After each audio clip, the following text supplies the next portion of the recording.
चला तर मंडळी, आजच्या जेवणाची थाळी हॉटेलपेक्षा कमी चवीची पण जगात भारी आहे। तर मी इथे 6 वांगे मस्त चिरून पाण्यामध्ये घालून ठेवलेत, भाजलेले शेंगदाणे, खोबऱ्याचे काप, लसूण, कोथिंबीर मिक्सरमध्ये टाकायचं, त्यामध्ये अर्धा चमचा हळद, धने पावडर 2 चमचे, चवीपुरतं मीठ घालायचं आणि पाणी घालून हे वाटण तयार करून घ्यायचं।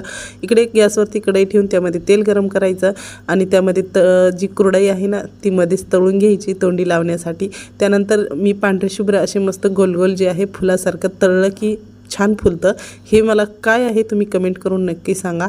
त्यानंतर जी कुरडई तळून घेतल्यानंतर त्यामध्ये टाकायचे आहेत वांगे छान 10 मिनटं मस्त तळून घ्यायचे, ते बाहेर काढायचे, त्याच तेलामध्ये वाटलेलं वाटण टाकून घ्यायचं आणि छान कढई सोडेपर्यंत परतून घ्यायचं। परतलं की त्यामध्ये तळलेले वांगे घालून व्यवस्थित मिक्स करायचं, गरम पाणी घालायचं आणि 10 मिनटं झाकण ठेवून याला शिजून घ्यायचं। आपलं मस्त खारं वांगं इथं तयार झालं, कोथिंबीर घालायची आणि मस्त खायला घ्यायचं।